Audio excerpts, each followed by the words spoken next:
Hey everyone, it's Maddie here from the We Came from the Future podcast, where we interview guests that are dropping cool NFT art or people doing, pushing the boundary with NFTs, whether they're investors, whether they are founders, whoever they are. So this one's a really exciting one. I've got Joe and Adam from Medium Rare doing a drop or architecturing a drop for Golden State Warriors, which is pretty epic. How are you guys?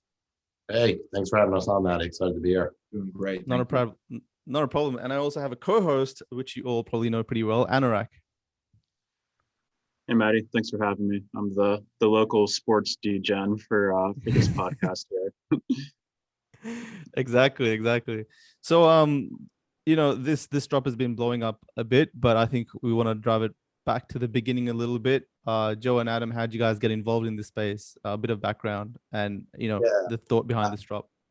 Absolutely. For us, it's really interesting. We work with a number of different celebrities and iconic brands. So we work with Shaquille O'Neal, Rob Gronkowski, Sports Illustrated, Damon John from Shark Tank, the chef Guy Fieri, and a bunch of other well-known notable people. And we're sort of Medium Rare. We sort of are always looking to help these people monetize in unique ways, and primarily through entertainment and live events. And really this year we've shifted a lot towards broadcasting and more digital driven ways of helping them monetize. And about 3 months ago, we obviously saw NFTs really boiling up, and I think for us, NBA Top Shot made it a lot more tangible and a lot more mainstream in a way. And then a lot of music artists that we're good friends with or have worked with, like Justin Blau, and even the Steve Aokis of the world, and saw them starting to dip their toes in the water. And we said, wow, this is really cool.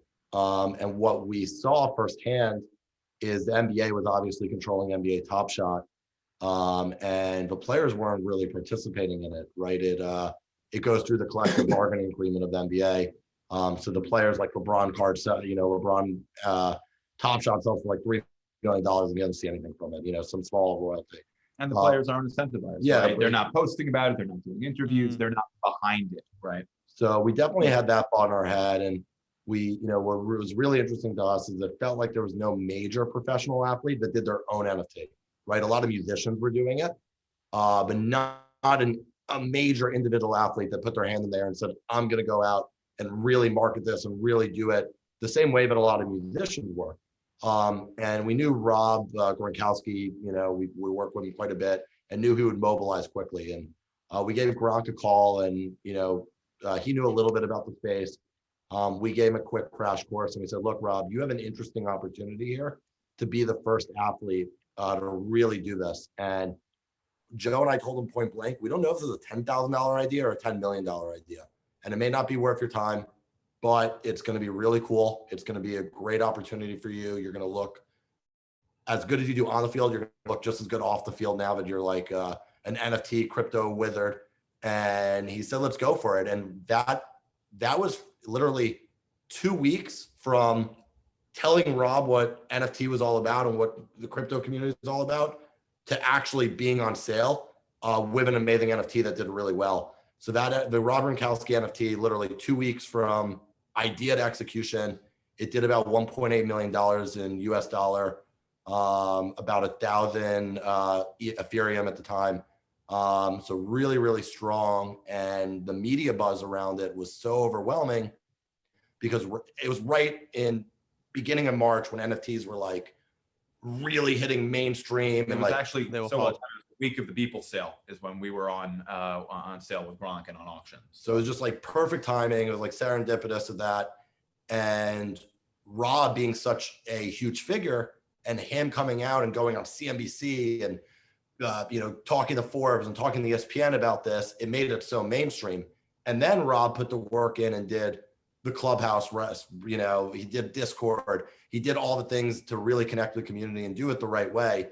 And thankfully it went really well. From that point forward, we've received probably like 1,000 emails of people asking us to do an NFT for them. Literally everything from athletes to actors to musicians, celebrities, anyone you can think of has reached out in some shape or form. And we've said no to almost all of them. Like 99.9% of emails we've got, we've turned down. The one email we did respond to was the Golden State Warriors, which was pretty cool. And we can dive that in there in a second. That's awesome. I can understand. I wanted to know, NBA Top Shot came out. It surprised not only everyone in the mainstream, but even the crypto people, even NFT crypto native people have never seen anything like that. Even for me watching these numbers, how much volume it was doing daily, how much mainstream people were coming out and actually talking about it. It was crazy. So my question to you guys was, how did the sports world kind of react to the NBA Top Shot movement? Was it, I'm assuming it was confusion at the start, or how did it turn from confusion to opportunity, or just like understanding what this space is? I think it's really all still unfolding, and Top Shop is laying the path for Rob's NFT and for the Warriors and what we're doing now. And we're seeing a huge abundance of athletes both independently enter the space, and now we're going to see leagues, right? Whether it's NFL, MLB, NHL, work on a league level to put something out like Top Shot. Yeah, and I do think the digital collectible space mirrors the physical collectible space. And obviously trading cards are having like an unbelievable surge, right? Like it is wild. Every day you read about a new record in physical trading cards. And this became a new outlet for that.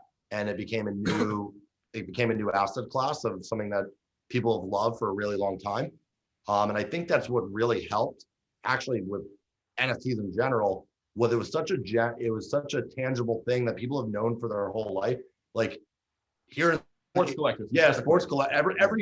I feel like every kid in the United States grows up getting baseball cards and basketball cards and football cards. Like it's like a boy's thing to do. Like it's a part of being a boy in the United States is playing with sports cards, and people keep that passion for a while. So it was such a good hook in because it's something that we all grew up with and have loved, and still a lot of people. We're 30 now, that people in our 30s still love and want to, still want to do.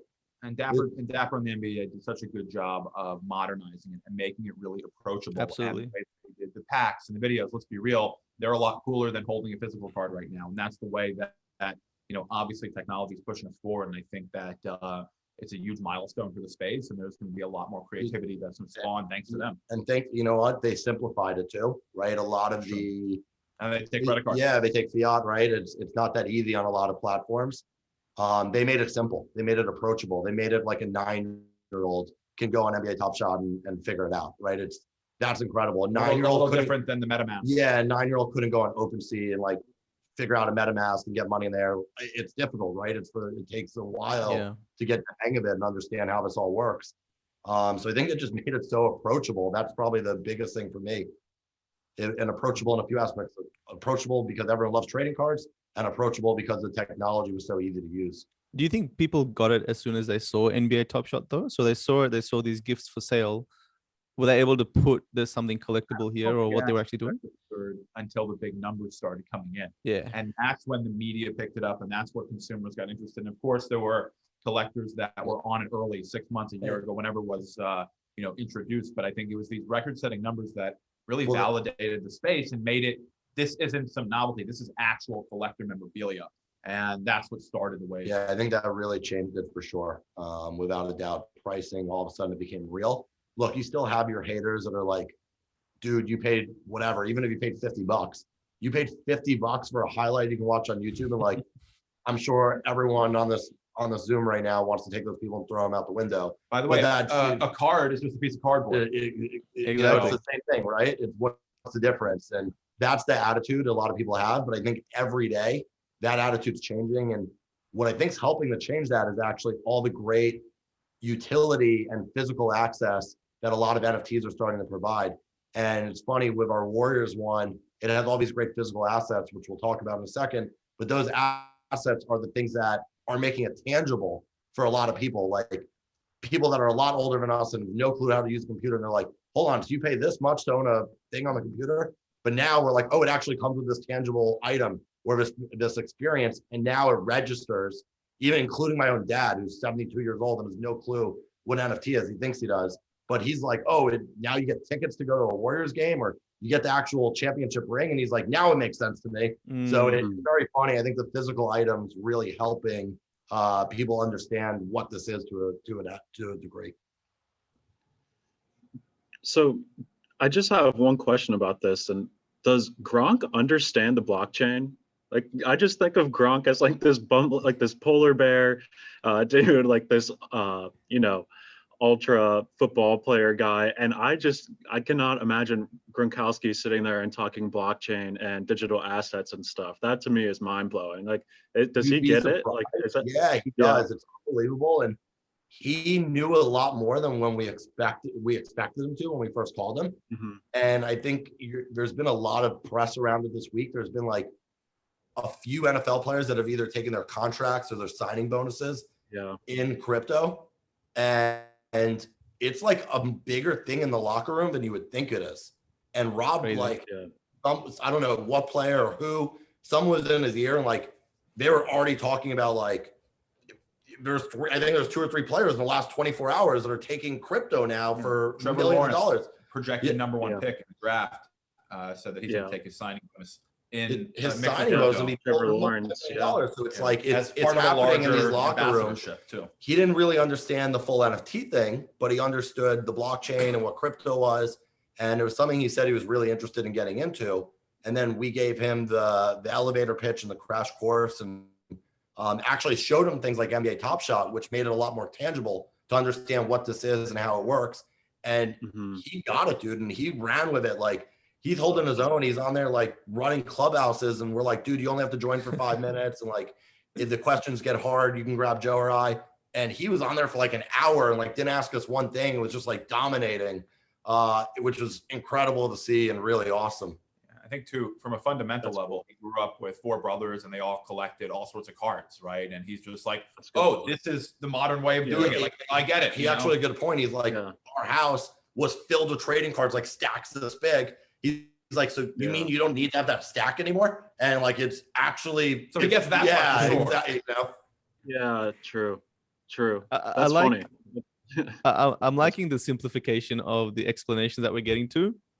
Because, Yeah. before we hit mainstream at any level, I always used to think, how do we explain, how much of the blockchain do we need to talk about, or that terminology to explain this to normal people that don't understand this tech space? And obviously, I don't think they need to know anything. I think they need to just compare it to something that they've done in the past, understand it's the modern version, and there's a marketplace for it. And Yeah, that great today way it's of putting it, gifts, Patty. and today it's gifts great and way, stuff, yeah. but it's going to be so much more. Yeah. I think too, people really understand and can appreciate when you simplify it and say, you have your personal digital wallet. That wallet is public record and it's in the blockchain. You have your ID, and it's stored there. And from people kind of appreciate that technology exists in layman's terms. No, definitely. Do you have something to ask, Anorak? I feel like I keep cutting you off. Say, no, that's okay. Well, Maddie and I didn't even think that the mainstream media and people would refer to these as NFTs. We had talks months ago that we were like, what do you think that these are going to be called? Because we can't see CNN calling these things NFTs and non-fungible tokens. Like, it's just such a foreign concept that we thought they would be called like digital assets or virtual goods and stuff like that. And it's been crazy to see all these celebrities and media sources really just pick up the terminology and kind of run with it. But I guess, so you're doing stuff with different athletes, and I saw you had a Carnage on there you did a drop with as well. Is there only 2 drops we've done is the Golden State Warriors and Golden State? Okay. Yeah, So not a drop, just the clients that you have. Correct.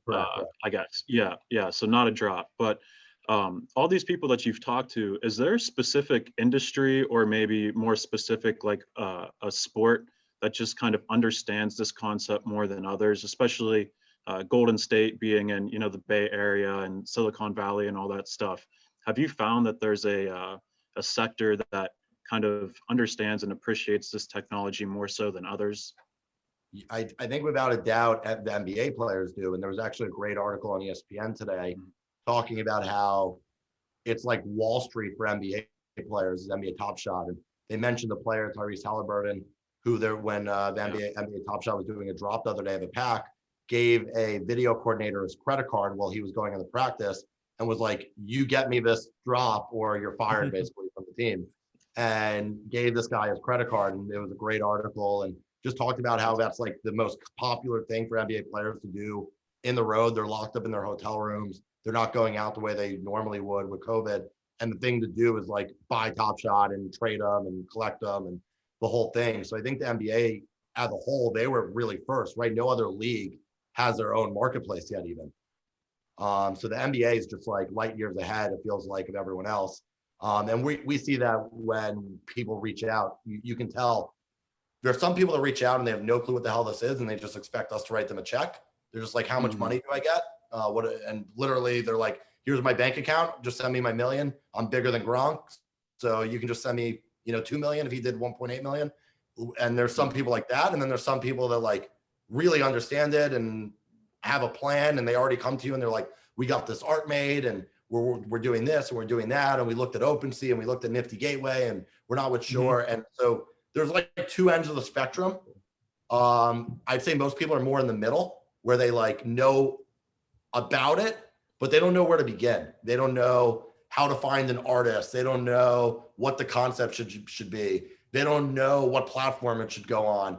They don't know what the minting process is. And they have a fundamental idea of like what this should be from what they've, sort of looked at, but at the same time, they're really lost. And those are the people that are coming to us and they're just like, hey, can you handle this on our behalf? And honestly, we're just being so select with those inquiries because we only want to work on ones that are special. We feel the market's gotten saturated quick. It's like celebrity drop after celebrity drop after celebrity drop after celebrity drop. And we turned down names that people probably wouldn't believe we turned down, but we couldn't come up. Joe and I are really creative and come up with awesome concepts. We were just like beating our head in the wall and being like, we can't come up with anything that's cool enough.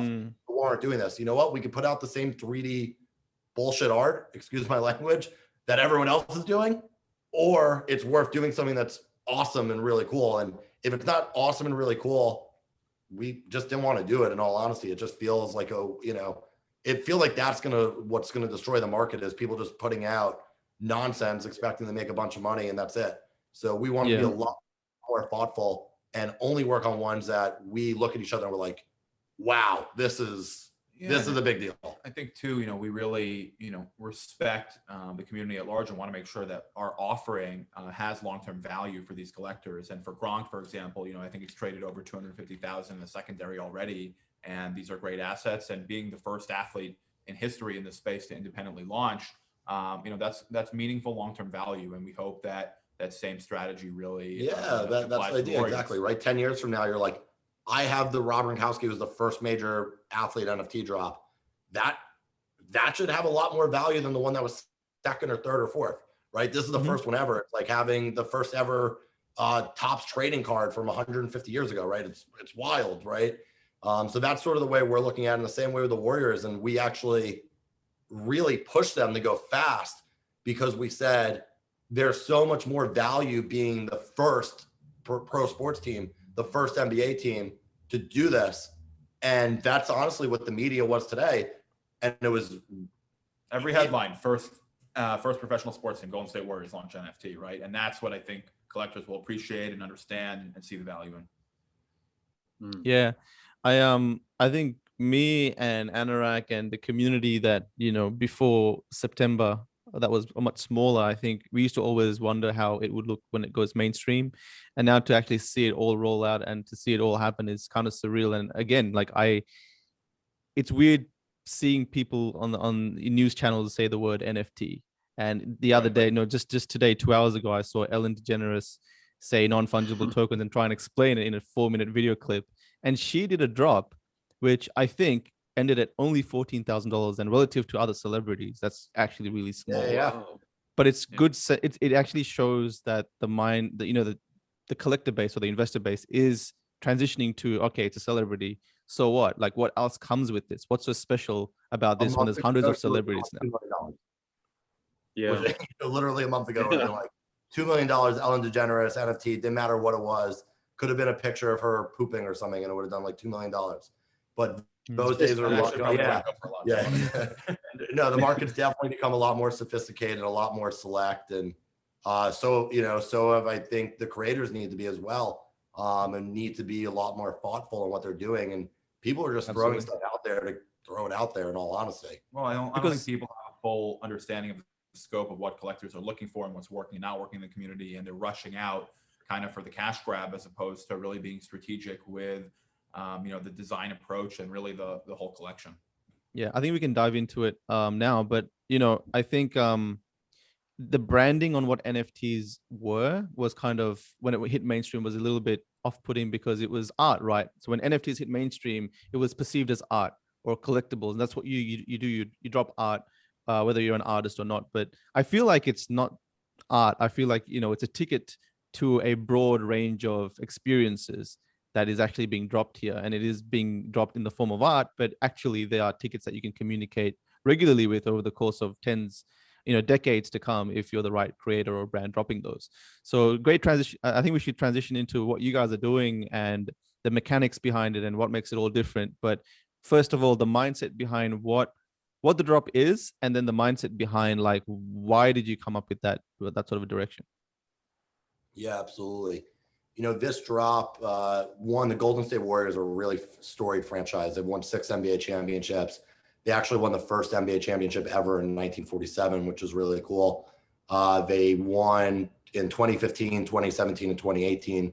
And that was like, those 3 years, or like 2015 to 2014 to 2019, I think it is. The Warriors are like one of the best sports teams of all time, like dominating.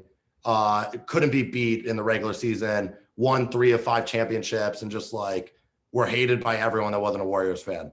So they have this really storied franchise and are really awesome. And to add to that, what made it even more exciting was they're based in San Francisco, right? Really the tech hub of the world. And their fans and their season ticket holders are like the who's who of the tech industry, right? You have every major company out here.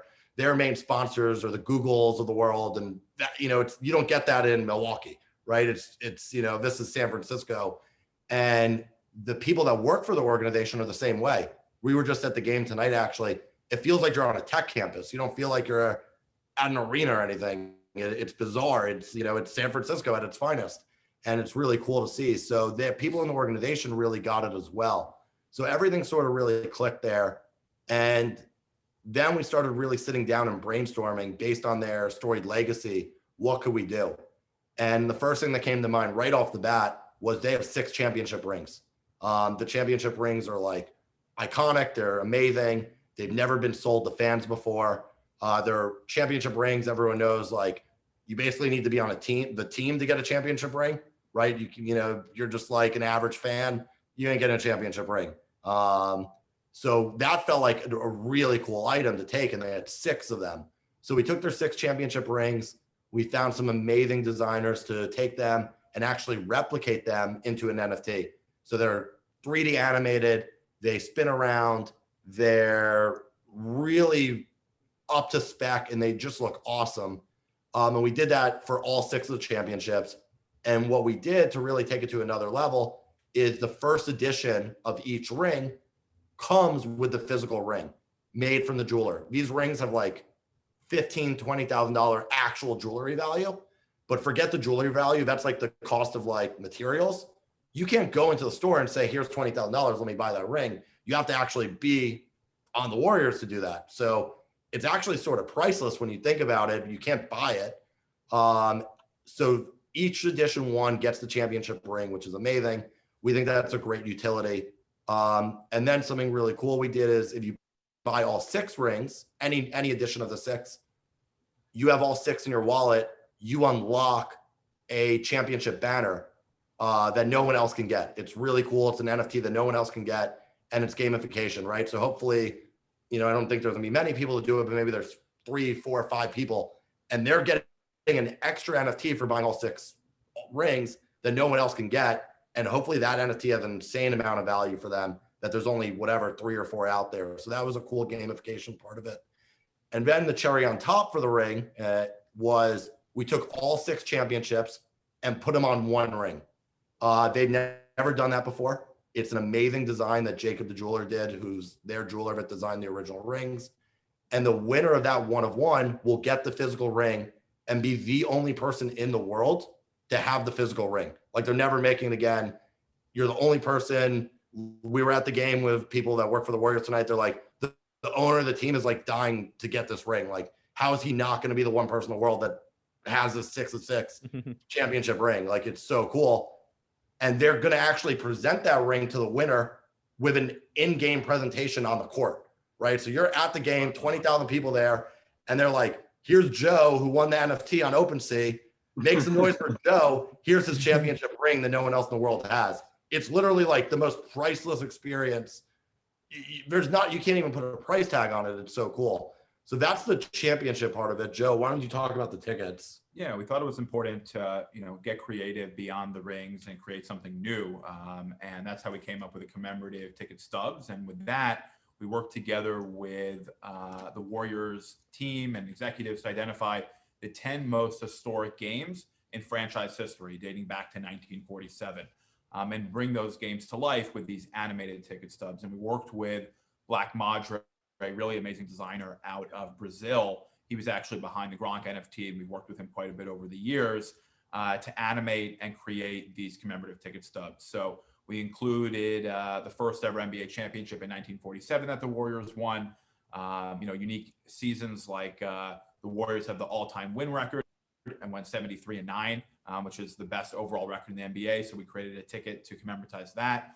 The last game in Oracle Arena, really, really historic before, Warriors moved to their new home in the Chase Center, where we also have a commemorative ticket for their new home. And of course, their 6 championships as well. So they're, a great collection of 10 editions of each. And like Adam mentioned, for the avid collector, we have a unique feature in the rings as well as the tickets. If you collect all 10 tickets and undergo the verification process afterwards, of course, you unlock a commemorative showcase where you see all 10 tickets in one framed. And of course, we'll only be minting as many as needed. And it'll be a really, really unique collector. The most I could have is 10, right? There can't be more than 10. Yeah. So that part's really cool. And then to top it all off, we have the Warriors Golden Ticket, which is the ultimate ticket stub. The Golden Ticket is basically celebrates all 75 years of the Warriors. And if you win that, you get to become a Warrior for a day. So what that means is they'll sign you to a contract with the team, which is insane. That like you signed a contract with the Warriors. They are going to let you come to practice. They are going to give you courtside seats. They're going to make you the honorary captain of the game, where you meet like the refs and the 2 captains from each team and do tip off before the game. You're get a jersey. You get to go to lunch with an executive. It's literally like, it's priceless. It's the most insane experience you could think of. It's like really like, literally, it's like that. That's what we said to them. And we said that to them. We said, we want something you can't go on eBay and type in and buy, right? That if you can go in on eBay and type it in, then it's no good. It needs to be like jaw dropping. And like, we got that. And we got it, right? You're getting a ring that no one else has, and they're going to present it to you on the court, or they're going to sign you to a contract with the team. And that's what we wanted to tie with these, with these together. And we think it's really incredible. And that's what made it explode today, really, with all the press. And the auction's off to a really great start. We already did better numbers on day 1 than we did with Gronk. So that's really encouraging. Obviously, it doesn't really matter to the last 10 minutes, as we all know. But so far on day 1, it's better than day 1 at Gronk. So we're happy today. We'll probably be stressed out tomorrow, and we'll see how the rest of the week goes.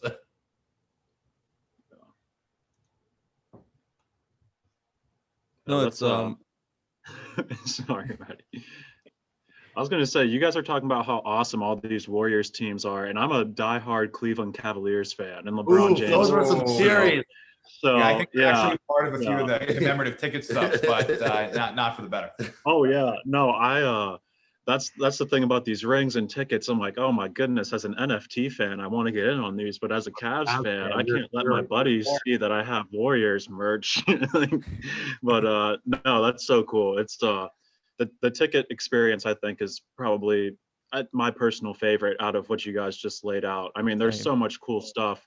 And the website for it is gswnft.com for people to go and check out everything that you guys just explained, because there's a lot to digest. There's a lot of different rings. the tickets and stuff, but that fan experience, the Warrior for a day, the on-court presentation and everything like that. I mean, for a Warriors fan, I don't know what else I would rather buy. Like, I can't think of a better, like, I don't think this would be a Christmas present, but if you're trying to buy for someone else, I mean, my goodness, what a perfect gift. But Yeah, it's pretty all these awesome. NFTs are beautifully done. I'm Yeah. wondering how long this process took for crafting everything. Was it fairly quick? I know that you went through the one artist, but it's a lot of work for one artist to put together. Yes, the rings took about 3.5, almost 4 weeks Okay. on the rings. So the rings were really time consuming. And there was a lot of little details. Those rings are like, Just rendering all those Yeah. and exporting those. and we did Mhm. each one, we did an individual file for each, right? So they're each individually numbered. So that added a lot of render time, as you can imagine, right? So if it's number 1, 2, 3, 4. So next thing you know, you have like 220 files of rings, I think is the number, or 225. So that became timely. And just perfecting them, because there's so many little details on these rings. The Warriors did an unbelievable job, and we wanted them to really be like exact replicas, on the NFT. So that was about a 3.5, almost 4 week process there. The ticket stubs were about 2 weeks, and that went a little bit quicker. But we started working with the Warriors about 6 weeks ago. So basically 6 weeks from ideas, let's start talking, to actually being released. So it was a long 6 weeks, I'll tell you that. And was really hectic and crazy. And we're excited to have it out now. And we were racing against the unknown, right? We're like, any day another pro sports team could come out. And not that that would derail us by any means, but we knew how much that would mean to the value of this collection, and how much it would matter to telling the story, and it really mattering, right? In all honesty, if you look at the press today, if we were the second team, I don't know if we'd get all that great press and wouldn't be able to get the word out there about it, because, you know what? The Cleveland Cavaliers did it now. Like, who cares if you did it? You're just the second one. And that's what happened really quickly with all the celebrity drops. Is it just became who cares, right? You're famous, but so is the 3 that came out yesterday, and the 3 before that, and the 3 before that. Yeah. So it didn't matter, and there was no storyline anymore. It's like, why are they going to write an article saying you're the, it'd be like every time someone comes out with a new piece of merchandise, you you came out with a new t-shirt. Like, yeah, so did 2,000 other people yesterday. Like, what, so that it got really saturated quick, and we wanted to make sure the Warriors were first. So we were trying to go as fast as we could. I think we pulled it off. We weren't sure. We were flying blind, right? We didn't know. We were like checking every day we woke up. We're like, did another team announce? Did another team announce? We made I think it out. now is the time, like, you got to accelerate your strategy, but also come up with a strategy that's long term and meaningful. Because I feel like in the last 3 months, people are recalibrating and being like, all right, NFTs are much more than what they were a couple of months ago. We need to come out with a strategy, come out quickly. And everyone I've talked to, it's like timing is of the essence, but it's also, you can't rush this. So it's that fine balance of navigating the infrastructure as well. But I love the way you guys are thinking about it, to be honest, because to me, NFTs have always been a tool to communicate with your community. And so for a sports brand to communicate and provide more value, or an experience that they can't, I wonder if this sort of experience could have been given without blockchain technology. I feel like you needed to validate the ownership publicly, and then Validate ownership, and it would just been weird for them to put this on eBay, right? Like, yeah, how weird would it be if the Warriors were like, hey, we're doing an auction, and for no good reason, right? We're just doing an auction. People would be like, what are you talking about? Like, I'm sure it would have gone for a lot of money, but it would just been bizarre. You see things like this for charity auctions, which the Warriors have a good charitable contribution that they're going to do to their foundation from the proceeds of this. So that's awesome. But you never see things like this for sale. It'd just be weird, right? If you went on Lakers.com and they're like, you get to be, for this much money, you can be a Laker for a day. You'd be like, well, that's kind of weird, but pretty awesome at the same time. Yeah, we wouldn't be able to really put the same kind of collection together without the blockchain technology. Obviously, with our Easter eggs, with like the unlockable content, the banners, the NFT ticket showcase, and really verifying all of these individual experiences, certainly wouldn't be possible without the technology. Yeah, I think all this stuff has been conducted, traditionally speaking or historically speaking, in person at, charity fundraisers and dinners where the plate is like $500 a plate, and then there's the silent auctions where you can bid on stuff for charity.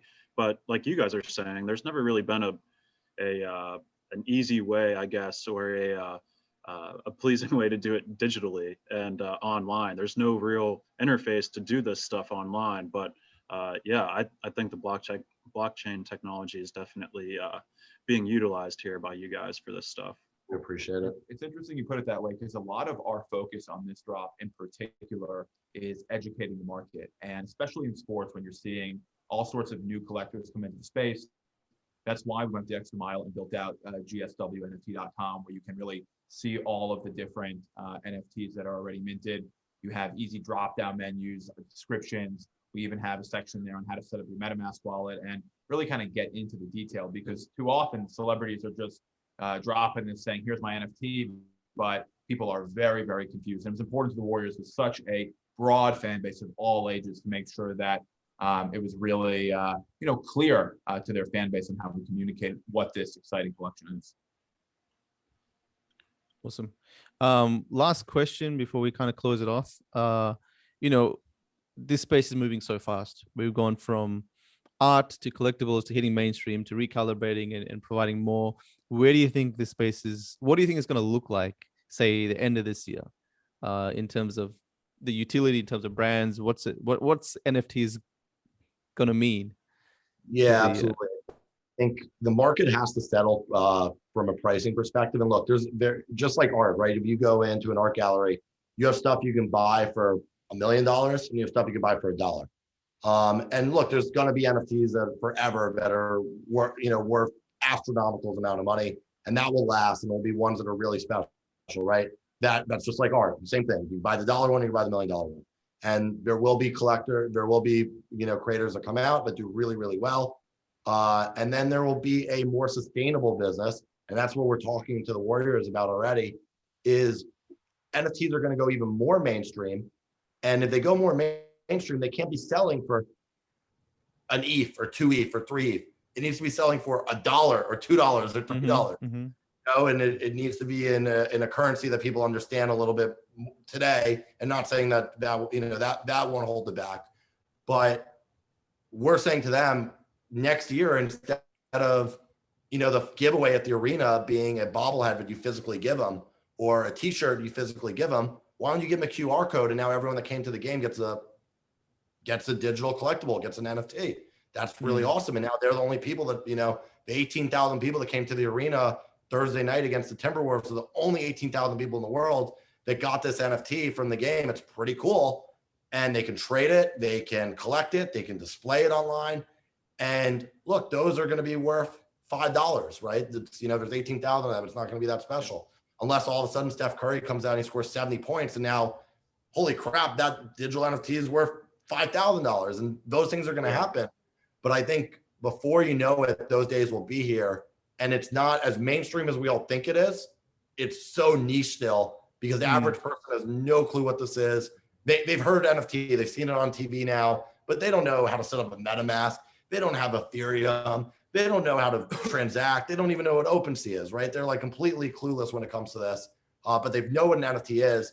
But the life-changing moment will really be when they walk into an NBA game or something of that mass, and they go, all you got to do is scan this QR code and you have an NFT now. And you'll be like, hold on, so I have an NFT now? Did I just scan this QR code? And when it gets that simplistic and you don't need to spend a ton of money or set up a wallet or do any of those things that make it difficult, that's when it's going to be like, whoa, this is mainstream. And I think that's here before we know it, because of how excited people are about it.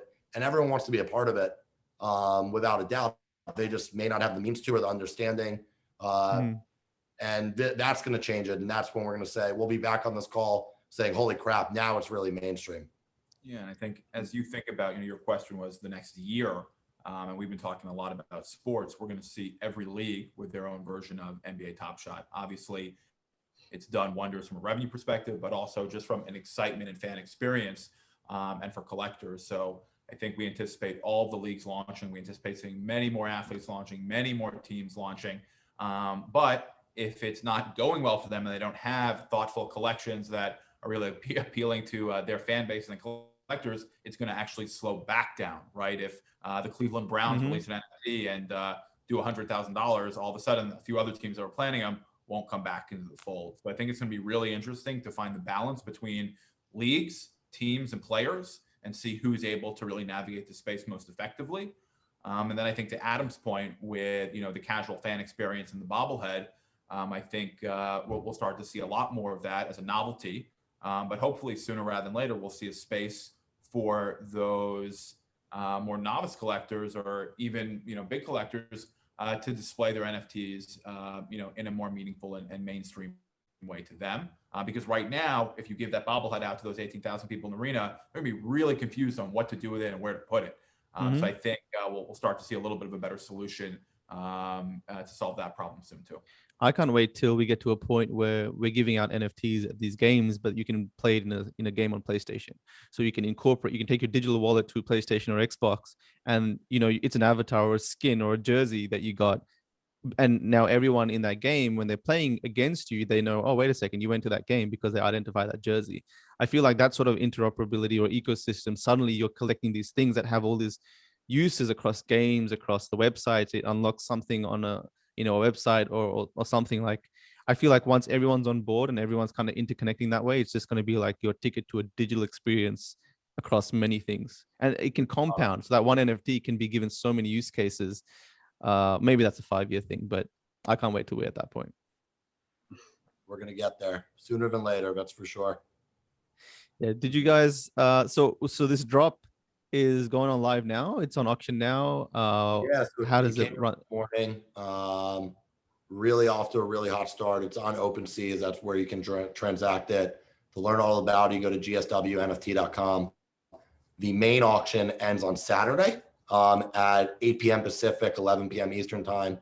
And then the one of ones, the one of one 6 championship ring and the one of one golden ticket, and Sunday at 8 p.m. Pacific, 11 p.m. Eastern. So really excited for Saturday and Sunday to see this thing wrap up.